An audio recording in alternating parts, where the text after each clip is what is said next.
अस्सलाम वालेकुम, good morning. और जी फ्रेंड्स के हाल चाल ठीक ठाक हो?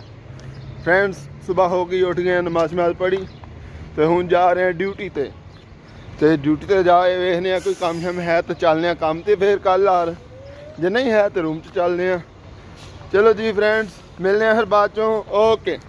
अच्छा जी है मेरा दोस्त आंदा मोबाइल चो बाहर निकलना चाहिए, नहीं असं मोबाइल चो बाहर नहीं निकल सकते। अच्छा जी फ्रेंड्स काम तो हो के आ गया, काम अजे कोई नहीं आया फिलहाल। हूँ आ गया रूम दे विच वापस तो हूँ कोई रोटी शोटी का बंदोबस्त करिए। चलो मिलने बाद चो। तो जी फ्रेंड्स असी अज रोटी बना रहे हैं तो रोटी बनाने के नाल तुहाडे लई व्लॉग भी बना रहे हैं। यह पेड़ा करके रहे है, उधर पर तवा गर्म हो रहे नाल घ्यो पे है।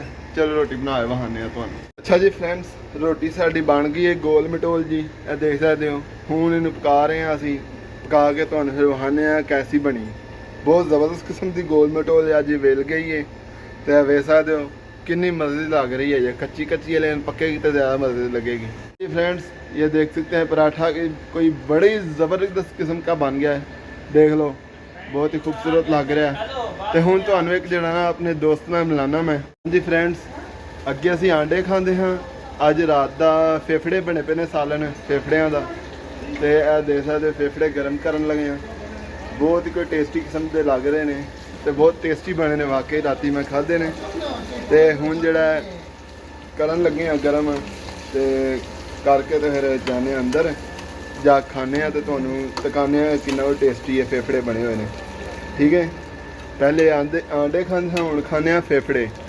चलो मिलते हैं। अच्छा जी दोस्तों ए देख सकते हो, ए मेरा दोस्त है, अज ये को चाह लैके जा रहे हैं। अज नाश्ते चाह पीसा।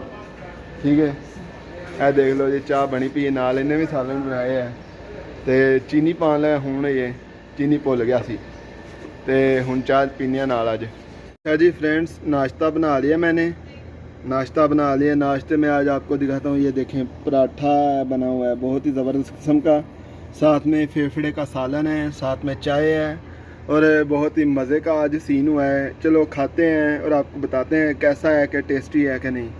तो मिलते हैं खाने के बाद। तो जी फ्रेंड्स कल रात वाला व्लॉग नहीं आ सका, कल रात को मैंने व्लॉग शूट नहीं किया, कल दिन में थोड़ा सा शूट किया था। कल मैं एक सॉन्ग की रिकॉर्डिंग में मसरूफ़ था जिसकी वजह से मैंने व्लॉग ज़्यादा नहीं शूट किया।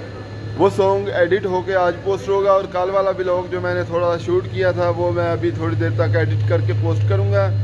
अपना बहुत सारा ख्याल रखिए, लाइक और सब्सक्राइब कर दिए। मिलते हैं अगले व्लॉग में। ओके जी अल्लाह हाफ़िज़।